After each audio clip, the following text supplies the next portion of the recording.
We begin in the Middle East, where the situation in Syria is becoming more fluid as Islamist rebels set to officially take power in Damascus.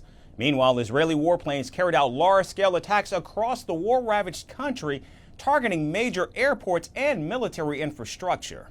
They reportedly struck Syria's weapons production facilities and chemical weapons site. Now, the number of airstrikes carried out is believed to be around 300 since Sunday.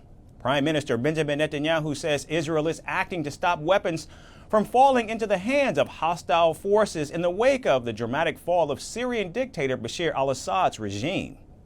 We are taking all the actions necessary to try to ensure our security with regard to the new situation created in Syria.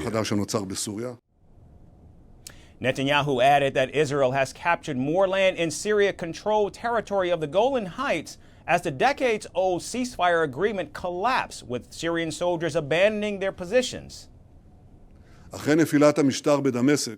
Together with Defense Minister Israel Katz and with the backing of all cabinet members, I instructed the IDF to seize the buffer zone between us and Syria and the positions controlling and adjacent to it.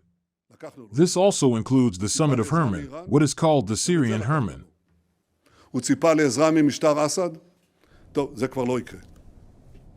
Golan Heights is a rocky plateau of about 40 miles between Israel and Syria. Israel seized the land in the 1967 war and annexed it in 1981.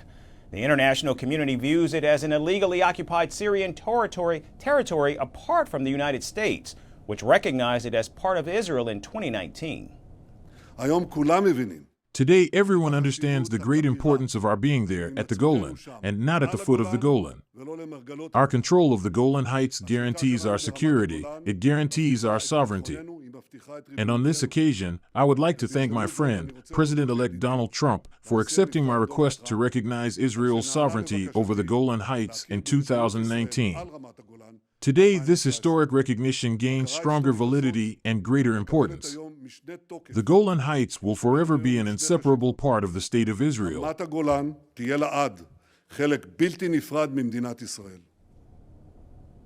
Now, Israel has deployed troops across the border into Syria for the first time in 50 years.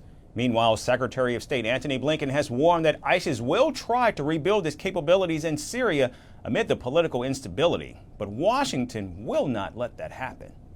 The end of this regime is a defeat for all who enabled its barbarity and its corruption, none more than Iran, Hezbollah, and Russia.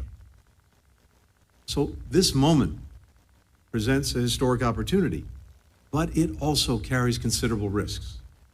History shows how quickly moments of promise can descend into conflict and violence.